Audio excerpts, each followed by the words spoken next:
nous sommes ici, d'abord remercier le directeur de la CDC, le directeur général de la CDC, le directeur général de CGIS, et magnifier en fait cette opérationnalisation de la vision du président de la République.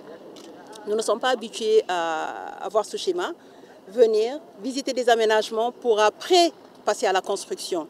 Donc vous l'avez vu ici sur le site, hier nous étions à Daguerolpo aussi avec la SAFRU et expliquer que c'est un modèle cohérent.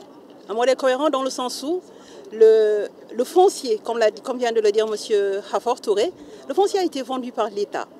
Il a été vendu par l'État pour que la CDC puisse payer à l'État et que de ce montant, de cette assiette financière qui a été payée à l'État, que l'État puisse prendre 20 milliards donnés à la SAFRU pour qu'elle puisse aller aménager les pôles. Et c'est ce que nous avons vu avec ce que nous avons démarré avec le pôle de Daguerolpa pour permettre à des Sénégalais d'avoir accès à un logement. Donc ce modèle, si on ne le comprend pas, ça peut amener beaucoup de questionnements. C'est un modèle qui est très simple. Valoriser le foncier et permettre à la SAFRU de pouvoir aménager d'autres zones et à développer d'autres zones pour qu'on ne parle plus d'inondation, pour qu'on ne parle plus de zones non édificantes. Tout cela entre aussi dans le cadre du projet du Prosébit, qui a deux composantes, la rénovation, la restructuration urbaine et l'anticipation à travers le projet 100 000 logements. Donc tout ce qui est logement nous interpelle et c'est dans ce sens que nous sommes venus aujourd'hui accompagner la CDC, accompagner le CGIS pour voir ce qui a été fait sur place, sur site, en termes d'aménagement. Voilà. On sait que la problématique... On sait que la problématique foncière date de 1964 à nos jours.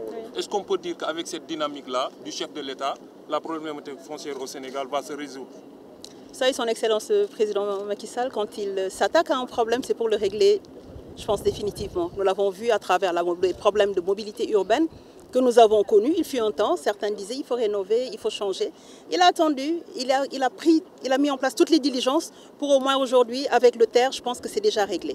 C'est exactement la même chose, la même dynamique, la même démarche qui sera adoptée et qui est même en train d'être mise en route dans le cadre du logement. Ce que nous avons connu avant, du temps de la SICAP, de la SNHLM, c'est parce que l'État a donné le foncier.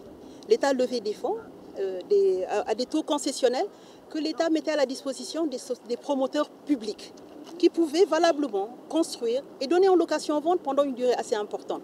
Entre-temps, beaucoup de choses se sont passées, la période avec l'ajustement structurel et l'environnement ou l'écosystème n'étant plus le même, nous sommes restés quand même 40 ans, sinon plus, où cette politique n'a pas pu être développée. Nous sommes toujours confrontés à la raréfaction, à la rareté des ressources, mais son Excellence, le Président Macky Sall, de par son ingéniosité, a mis en place ce dispositif. Comment faire pour juguler les problèmes que nous connaissons à travers l'accès aux fonciers, à travers les aménagements qui coûtent excessivement cher? Il a mis en place ce modèle.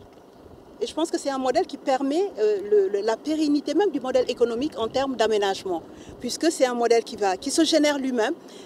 Les ressources qui ont été mises à la disposition de la SAFRU vont lui permettre d'aménager des assiettes.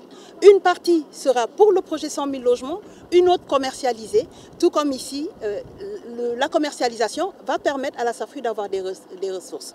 Et c'est vraiment l'occasion de remercier tous les acquéreurs qui, même s'ils achètent pour avoir une assiette foncière, mais ils contribuent à cet effort citoyen de permettre à d'autres et d'autres Sénégalais qui n'ont peut-être pas les moyens comme eux de pouvoir accéder à la propriété foncière.